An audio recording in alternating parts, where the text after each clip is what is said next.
Hi, this is Emily Barbara. Welcome to another video. Let's chat about June audiobooks. What audiobooks were listened to? Did I love them? Did I hate them? Somewhere in between. Let's figure it out. So here's my notes.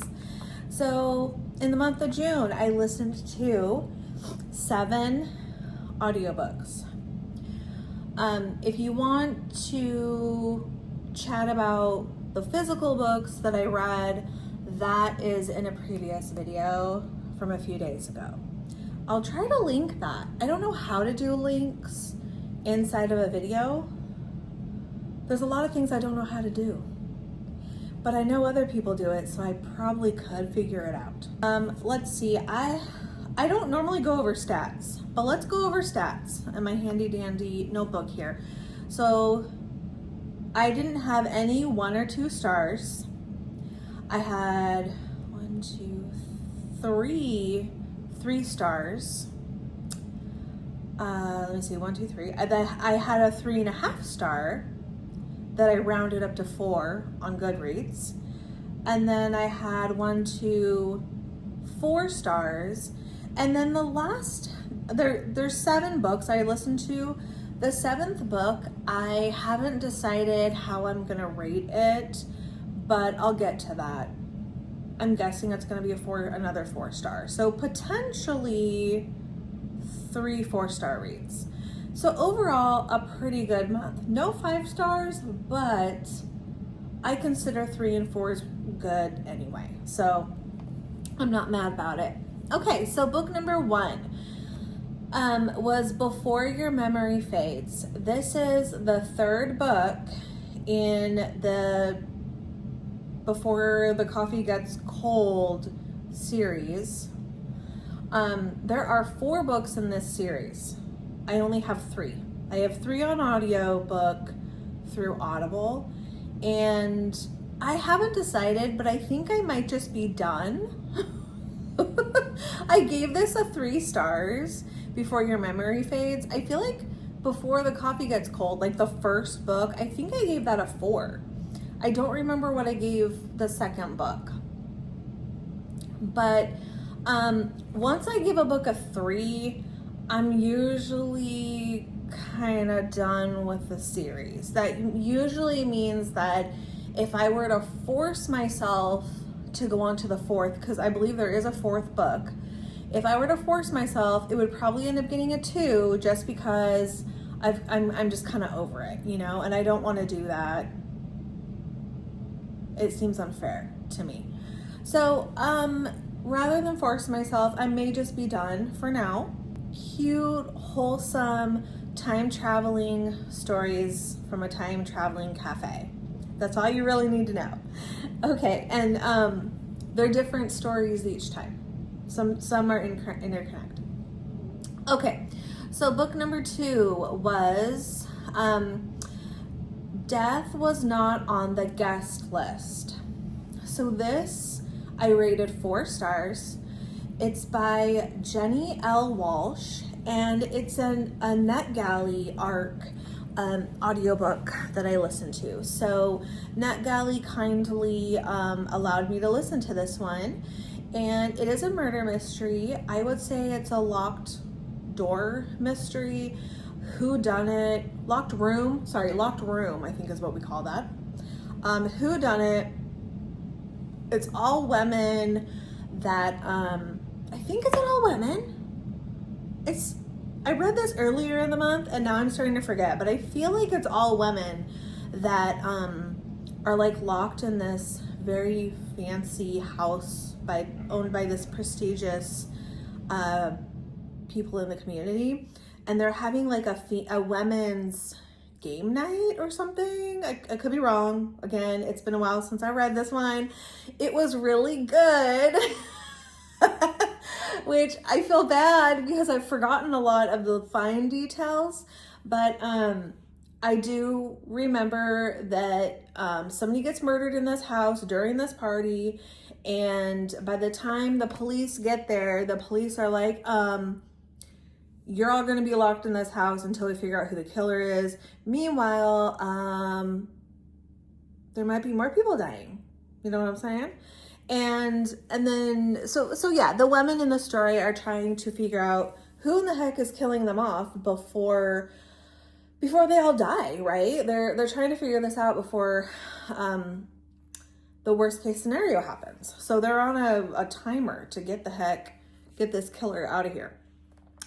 There's mentions of poison. There's flashbacks to scenes where the women are trying to remember, like, wait, didn't this person die? Could that have been poison? Like, who's into poison around here? And so everyone's like questioning each other, like, could you be the killer? Could you be the killer? Could you be yeah. So yeah, I really enjoyed it. It was a good, very much Agatha Christie style. Oh my gosh, I forgot. Before the coffee gets cold, why didn't I write this down? Oh my goodness. Before your memory fades, I just remembered why it got a 3 stars. I did not like the narrator. There are 2 narrators who narrate this book. I don't know which one it was, but one of them kept irritating me, and I'm so sorry, but they were trying to make a voice of like a little girl, and she didn't. Every time this little girl spoke, and she's supposed to be Japanese, she came out with what sounded to me like a British accent. And I was like, why did the narrator do this? Like, I could not figure out why it was going on. It was super distracting. That's another reason why it went into the 3-star category for me. Thank you. I had to add that in. Yesteryear, I gave this one 4 stars. This is by Caro Claire Burke. This was the pick for my in-person book club that I attend. I want to say we all liked it. I don't know if everyone gave it a 4 stars. I know one person in my book club said this is her favorite book, 5-star, favorite all-time book. I was like, whoa, okay, you really liked it. Like, favorite book ever. I know one person really hated this book, really, really, really did not like it. And then the rest of us, I feel probably it was 3 or 4 star book. Everyone else seemed to enjoy it to some degree. So yeah, for me, it was definitely 4 stars. You are totally immersed in the audiobook isn't her name Natalie, the main character? I think that's her name. You are just in her head the entire time. That was probably the only thing that would keep me from giving this a 5 stars. I wonder if I read this in a physical book, if I would have given it 5 stars. It makes me wonder because you just can't get away from this woman. She, in my opinion, she is like crazy. Like, so I don't know. I hate to use that word. She's got mental health issues, okay? She's super negative. All of her internal dialogue is super negative. And because she's basically narrating the book, it's all from her point of view. She is, you're always hearing her point of view. You're hearing all of her negative internal thoughts, and it gets to be a bit much.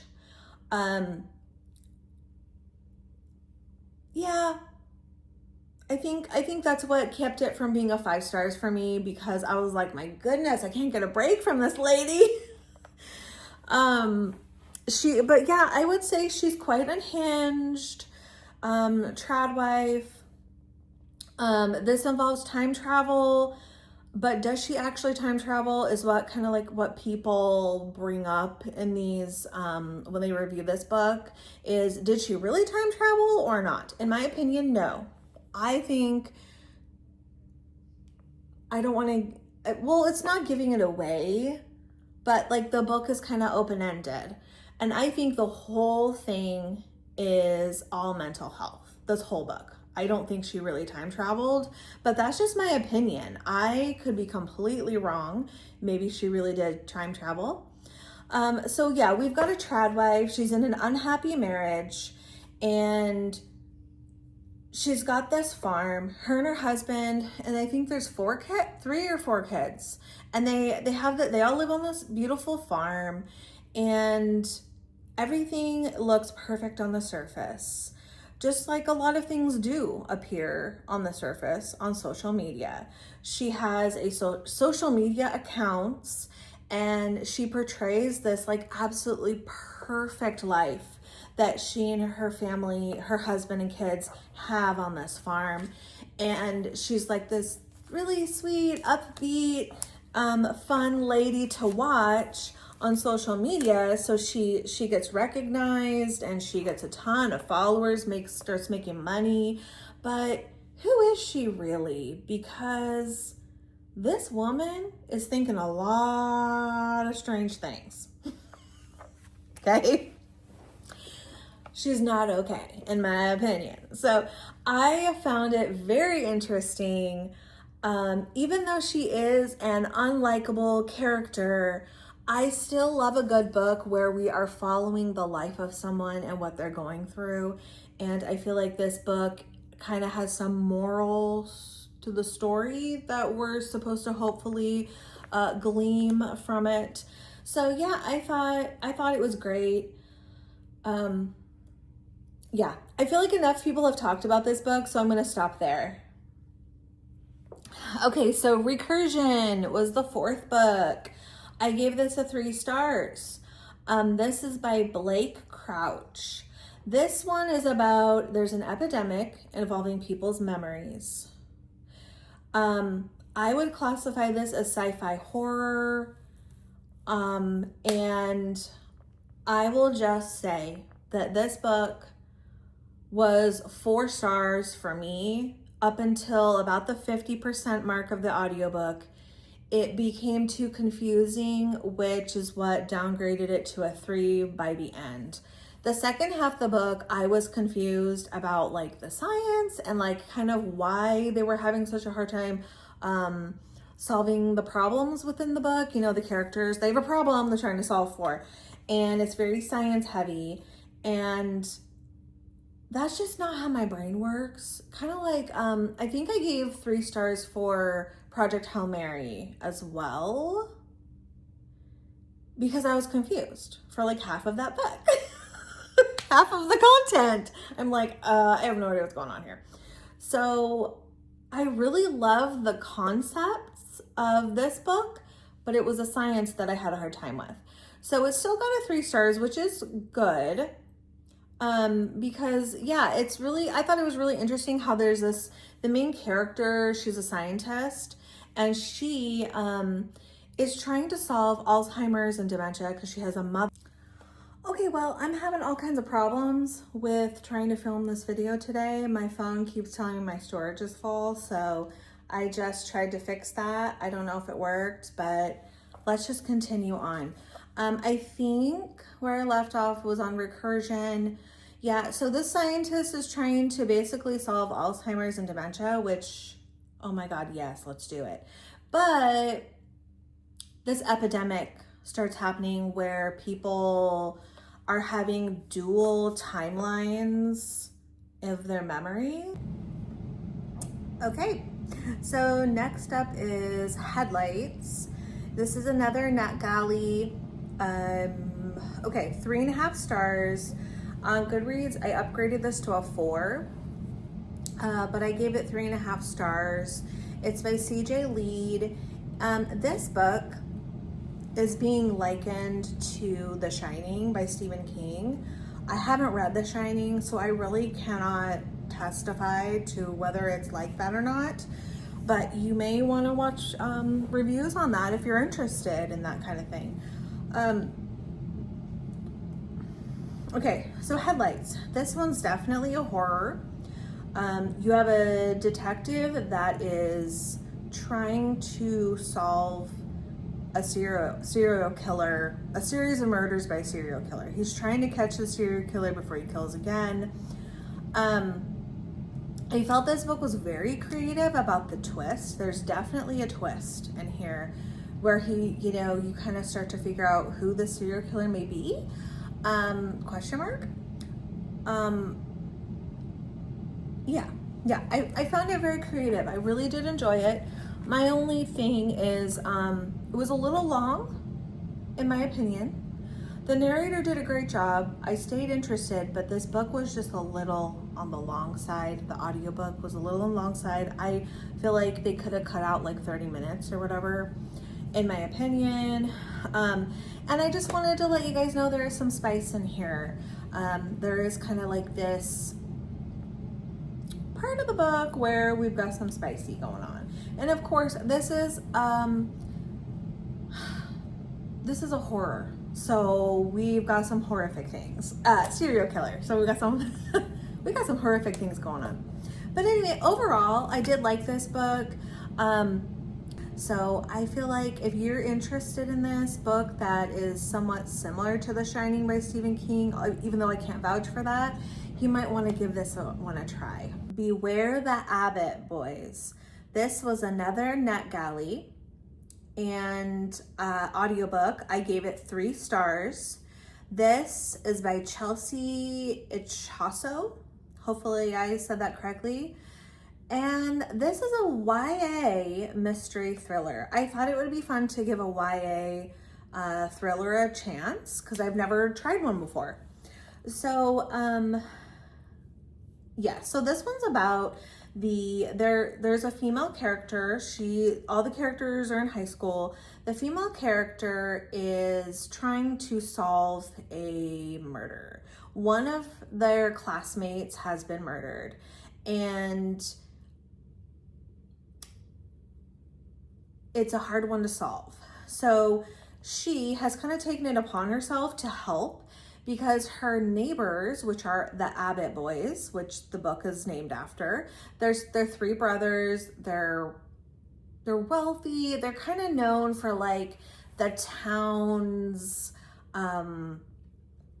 troublemakers, these 3 boys. And they kind of just get blamed for everything. And right away, these boys are being blamed by the community for these murders. And our main protagonist here is like, I'm not going to let that happen unless they really did do it. But she is convinced that they had nothing to do with this crime. So she's trying to find out who really did, commit the murder. And if it is her neighbors, the Abbott Boys, then fine. She'll help uncover that if that ends up being the case. But she's just not convinced it could be them. So, yeah, so my only issue here, the story was great. The mystery was really good. The twists and turns were good. The pacing was good. My only issue was the audiobook. I feel like if I had read this in print, I may have given it a 4. I'm having some issues with my audiobooks this month because the narrator, to me, did not sound like a convincing teenager. She sounds like an adult, a middle-aged woman, and I don't know how old this narrator is. That's just my feedback, is if you're gonna be narrating teenage kids, I feel like you need to sound like a convincing teenager in order to make it believable. That is what kept distracting me throughout this audiobook. Otherwise, I did like it, but either way, I still thought it was a solid read. I gave it a 3 stars. Okay, so the final book is Smoke Gets in Your Eyes. This one I got on the Libby app for free. I waited quite a while to get it though. It's a popular book by Caitlin Doughty. Or Doherty? You know what I mean? So Caitlin has a YouTube channel here. Her YouTube channel has nothing to do with reading per se. She is a mortician, and all of her videos have something to do with the mortuary information. Like, so yes, her whole channel is about death.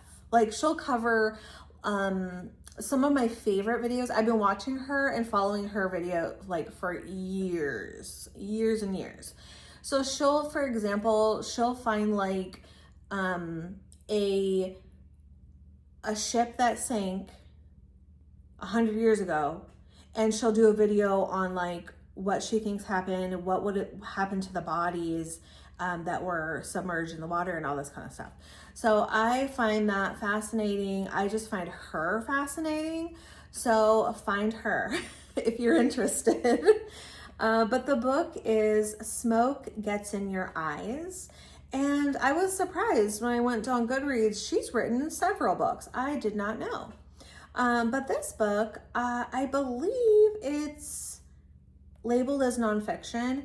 It reads like a memoir, and it is read by the author, and I really like her voice. So that made total sense to me. Just have the author read it. It's all from her point of view anyway. It reads like a memoir in the sense of how did she feel about death growing up? Like, what was she like as a child? What were her fears and thoughts on death, and kind of what made her decide to go into this line of work, being a mortician. And then she goes into like when she was a new mortician, and the situations that she gets put into and not knowing what to do sometimes. And some of these situations made me giggle. Some of these I was horrified. I was embarrassed for her, secondhand embarrassment. Like, things happen that you just maybe wouldn't expect to happen when you are in her line of work. So yeah, I found this very interesting. I'm not finished with this book, but I'm gonna predict that it's a 4 stars. Maybe check out Goodreads to see what my rating ends up being, or just ask me in the comments, I'll let you know. Maybe it could be 5 stars. It's really good. But I will say, trigger warning, there are some disgusting descriptions of dead bodies and things that happen to bodies after you die. So trigger warning on that. But I just love her. She's great. Find her YouTube channel. I'll try to link that in here if I can figure that out. And yeah, go pick up her book. It's so good. Okay, well, that's it. That's a wrap for June audiobooks.